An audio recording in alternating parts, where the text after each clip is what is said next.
Hey guys! Welcome back to my channel! Another day, another luto na naman. Kaya tara, samahan niyo ako. Let's go!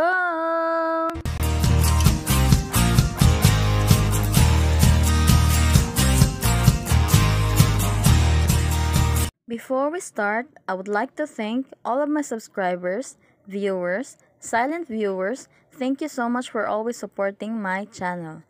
Your support, guys, are very much appreciated. And for the list of ingredients and measurements, please check the description below. Hanap mo ba ay masarap na iluluto na pwedeng pang merienda at pwede rin pang negosyo?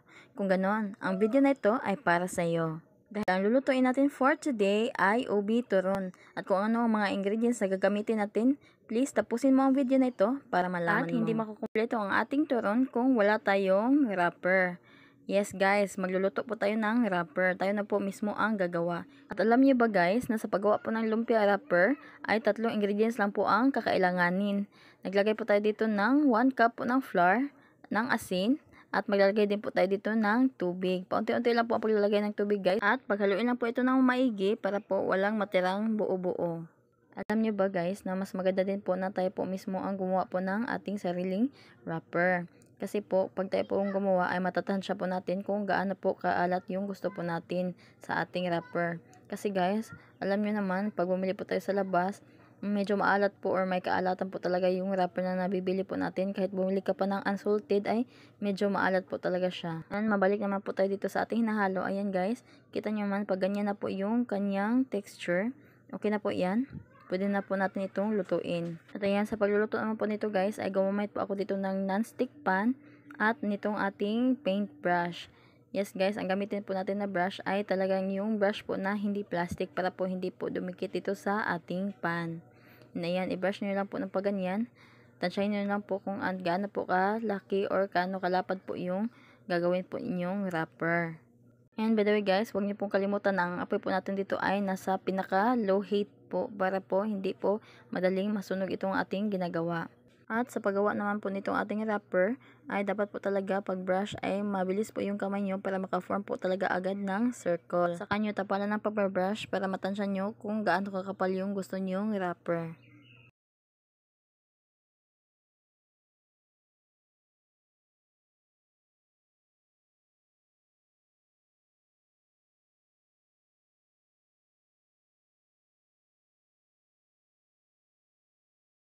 At ayan, okay na po ito. Ganyang lapad lang po yung ginawa ko. At malalaman nyo po kapag ito ay luto na dahil yung gilid po niya ay kusa po siyang matatanggal or aalsa po siya. At ayan, tinanggal ko na nga itong ating wrapper guys. Yan, tingnan nyo naman. Ganyan lang po kanipis yung ginawa ko. Ayoko naman po yung masyadong makapal. Pero nasa sa inyo na po guys kung gusto nyo pong kapalan at gusto nyo pong mas malapad pa.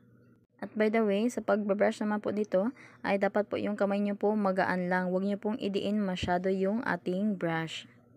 Ayan, repeat the procedure lang po.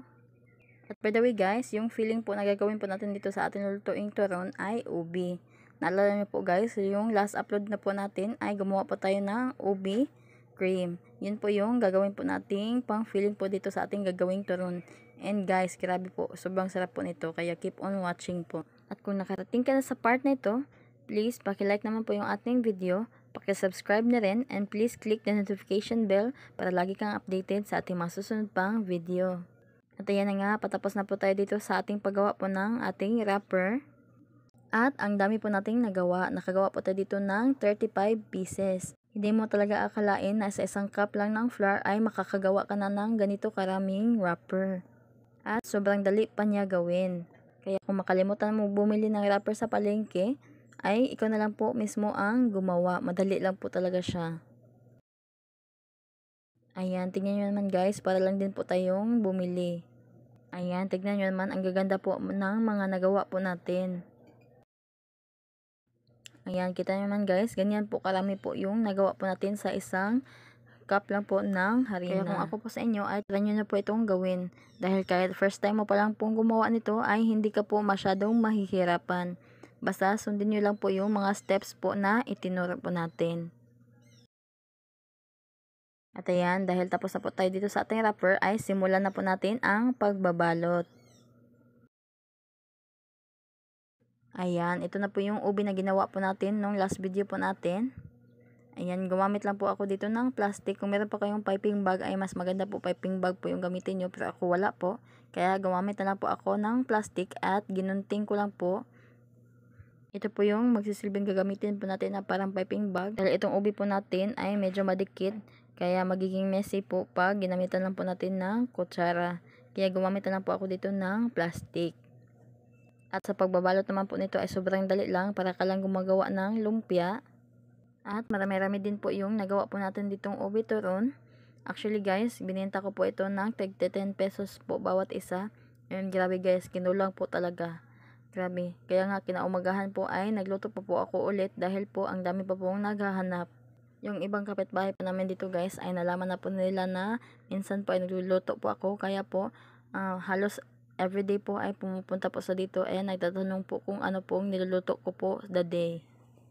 At minsan pa nga yung iba po talaga ay hindi na po talaga nakakaabot sa mga niluto po natin dahil talagang nauubos po siya kaagad. Kaya yung iba lang ay panay sabi na lang na sayang po talaga. Kaya minsan nga guys ay hindi ko na talaga ito pinapalako dahil yung iba po talaga na kapitbahay po namin ay kusa na pong pumupunta po dito at nagtatanong kung ano po yung lulutuin ko.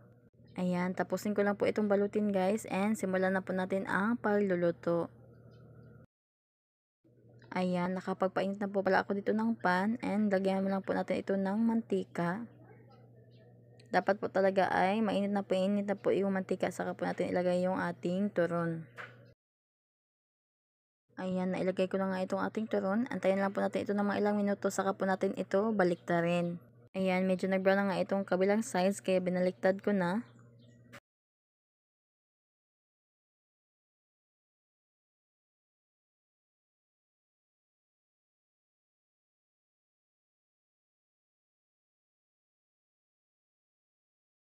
At ayan, luto na nga ito kaya hanguin ko na.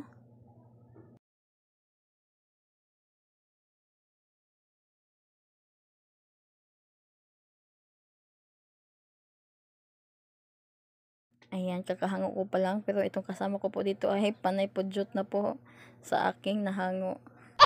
Ayan, tapusin ko lang po ito lutuin lahat. At ayan, itong clip na po pala na ito guys ay ito po yung niluto ko po kinaumagahan. Kaya ayun, napasikan batch po tayo ng pagluluto kasi ang dami pang naghahanap. Tapos yung kapatid ko po ay panay post po sa Facebook niya. Kaya po ang dami pong nagtatanong kung binibenta po daw ba ito kasi gusto po daw nilang mag-order. Ayan, luto na po itong ating ubi turon. Tignan nyo naman, napakasarap. Kaya try nyo na po itong lutuin. Yan lang po. Thank you for watching. Bye! God bless!